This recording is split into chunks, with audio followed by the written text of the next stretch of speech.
And here in Austin, Texas, catching up with a true rock and roll legend, Graham Parker, and it's good to talk to you. Hey, thank you for having me. 30 years or so after the first album, you're still having fun?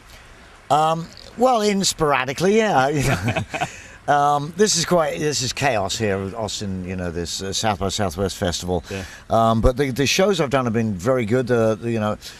Basically, I get on stage if the sound is pretty good and I can hear my voice okay, then I'm generally all right. I care about me first, and the audience seem to be hearing it and give you some feedback. Then that's what it's about, Yeah.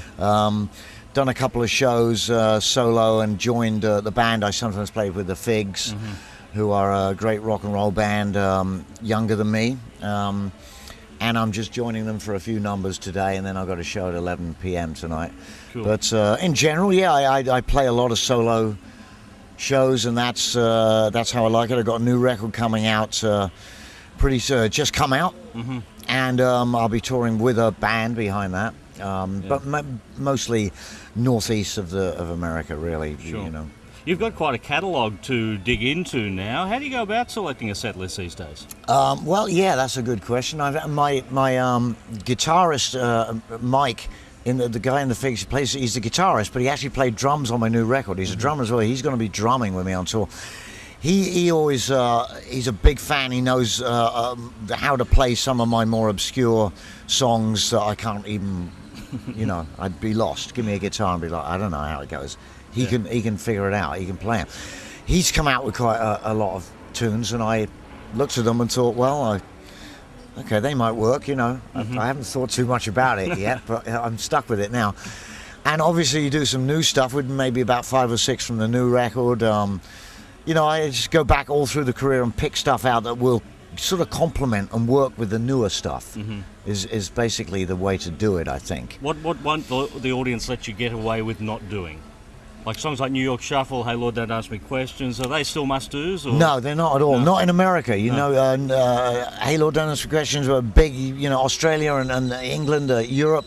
In America, rarely people call out for that, and because I've kind of trained them well, they know, especially with my solo shows, where I can do an hour and a half of the, lesser obvious songs, I throw in some weird cover versions, and I sometimes do a retrospective set. That's a good one to do solo, where I do a song off each album starting in '76, and it's not what you would call the favorite song, but they know that I have a right to kind of do what I want, that feels good and that's kind of working for my voice at a different point in time. What about that day when Paul Young did a cover version of Tear Your Playhouse Down? That must be very, very nice for the revenue stream. No, I didn't write that. You didn't write that? No. See, I did a cover version of the... Yours was a cover as well. Yeah. Ann Peebles.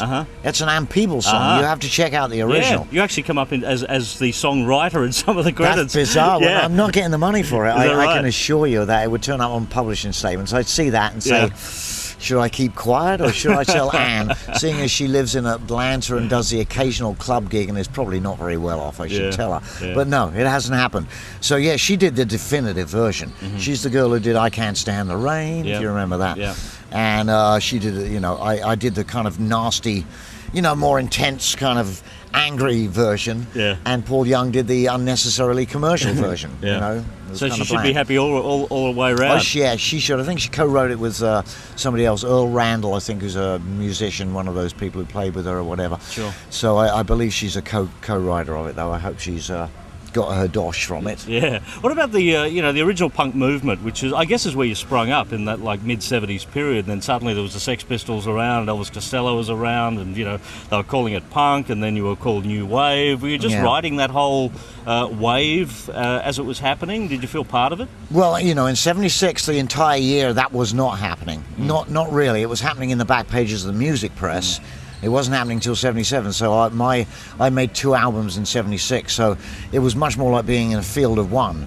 That was we kind of sort of established ourselves in 1 year, and then the punk and new wave came along, and then some people put me in different bags, and it became a bit confusing, really. I mean, I don't know. I don't think it served my purpose too much either way, you know, because, you know, those punk bands were more of a one-note kind of thing, and we weren't. You know, the musicians in the Rumour were extremely varied. You know, anyone who can do Can't Hurry Love by the Supremes and I Want You Back by the Jackson 5 is not the Sex Pistols. You know, I don't think they could play that, you know, as great as they were, but it was one thing. So we were a much more varied, musically varied thing, always were, you know. Yeah, sure. The 80s sort of led to that new romantic movement in England. England got a bit strange there about... I didn't get lumped in with that. No, that wasn't me. They didn't include you in that list. No, I didn't go in for the bad English version of American Cocktails and a pirate shirt. Yeah. Didn't quite make that scene. What impact did it have on the career, though, when, like, the culture clubs and the Duran Durans and the Human Leagues were all coming along, and, you know, suddenly people with guitars were sort of not on the front page anymore? No, it had quite an effect, I think, and there were certain points there in the early 90s when it wasn't as good for me as it is now, quite frankly. You know, I'd be playing shows and it'd be like, oh, this didn't turn out too well, not so many. You know, it was not a great period. Now pretty much every new band that comes along, they kind of look like a 60s band and they sound like it. So, you know, it's now taken for granted that it's, you know, something similar to what I do is a kind of paradigm. Is pretty much, you know, it's 3.5-minute songs with multi-influences. You know, it's not, it's unlikely to be glam. Yeah. Let's put it that way, you know. I guess it was Dave Robertson who put the Rumour with Graham Parker, wasn't Yes, it? exactly. Yeah. Was that a comfortable fit at the time? Well, they were excellent. Yeah, I mean, I'd never played with musicians like that at all. I was completely green. And I didn't really know what pub rock was because I didn't live in London. I didn't know what pub rock was. So I found out kind of as my career went along that these guys are called pub rockers, you know. Like, ouch. Really? That's not really what I am, but there you go.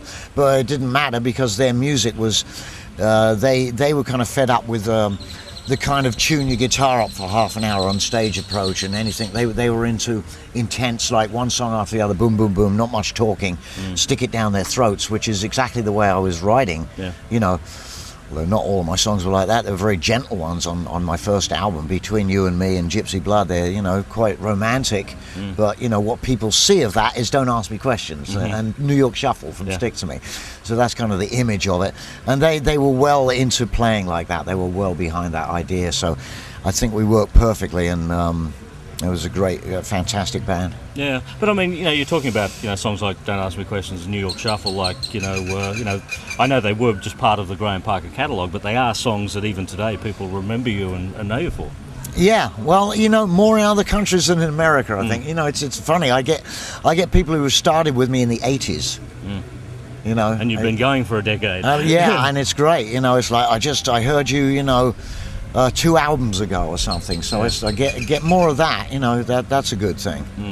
Yeah, it was interesting when I was going through the Graham Parker career. I'm just going to check my notes here, but I think we're talking about the Mona Lisa Sister album in the late 80s. They were calling that the comeback album, and then somewhere in the 90s, I think they were talking about the comeback album again. Oh, that's good. And then in the 21st century, they talk about the comeback album. So it seems to be that, you know, the audience is just picking up at different parts of the career, aren't they? Well, yeah, the latest one now, I'm getting a lot of good buzz on it. The new album is the comeback album. That's absolutely, yeah. Don't Tell Columbus is the new one. Struck by Lightning was a really good record of mine, 91, I think. That was a strong record. Real McCall got a lot of airplay in Australia as well. Did it really? Yeah. So, you know, I think you just try to be consistently good, you know, and, you know, I say to record companies, you know, let me make the record. You don't have anything to do with it. You won't hear it. It'll either be good or great, depending on the breaks. And I'm not in control of those breaks. I just write the songs, do my best, do the best I can, and hope that it's still credible. You know, that's all you can hope for, and hope that it's got what it takes. You know, you're doing the thing as an independent artist these days, which is fantastic. Pete Townsend made the point the other day about the music industry in the 21st century. Rome is burning. Oh, okay. Are you comfortable being, I guess, sort of outside of the majors at the moment? It's probably not the best place to be anymore. Well, the major record labels aren't going to be interested in me. You know, it's just reality. Yeah, or reality TV stars. You know, it's they're not. You know, so many bands that are really hot young bands are going to stay on indie labels. They don't even want to, you know, take the money that's thrown at them. Sometimes they know, hey, if we're selling records, This is the best way to go. I mean, there's no choice for me. You've got to be on an independent label or put it out yourself, Yeah. you know. Yeah. What about the digital age? How have you encompassed the digital age with downloads? And I guess it takes away from the album, you know, as a complete package, doesn't it? Now? Well, albums are kind of obsolete Yeah. for the younger generation. They download one song and put them all together and shuffle it around, you know. So in a way, what I'm doing is a kind of anachronism, you know, making albums that have a point to them, you know, the entire thing that you should actually listen to and go on a journey. You know, I think that's a bit of an anachronism, quite frankly. But you know, I don't really get into it too much. You know, a guy runs my website and he's been doing it before I knew what the internet was, and I just join in and help him, and we sell like official bootlegs on there. Yeah. Which is just a peripheral thing. It's always struck me as a fun idea, that stuff that you've got that isn't an album, like, oh, here's my big new album, everybody, you know, one thing. It's nice to have these other sidebar things like live stuff that's recorded well and sell them on the internet and not anywhere else, not in stores, nothing, just, you know, print up a very small amount and sell them on your website. So I like that aspect of it. It surprised me how many CDs you'd released over the years. I think we went to the CDs at home the other day and pulled out the Graham Parker albums that we had, and it was like this pile of CDs. That's not counting the compilations and all the rest of the stuff. And now the official bootlegs on the website, it gets higher. Yeah, the House of Cards. Yeah. Fantastic stuff. Graham Parker, good to talk to you, and look forward to seeing many more live gigs in years to come, and hopefully some in the Southern Hemisphere. All right, man. Thank you very much. Perfect, thank you. Appreciate it.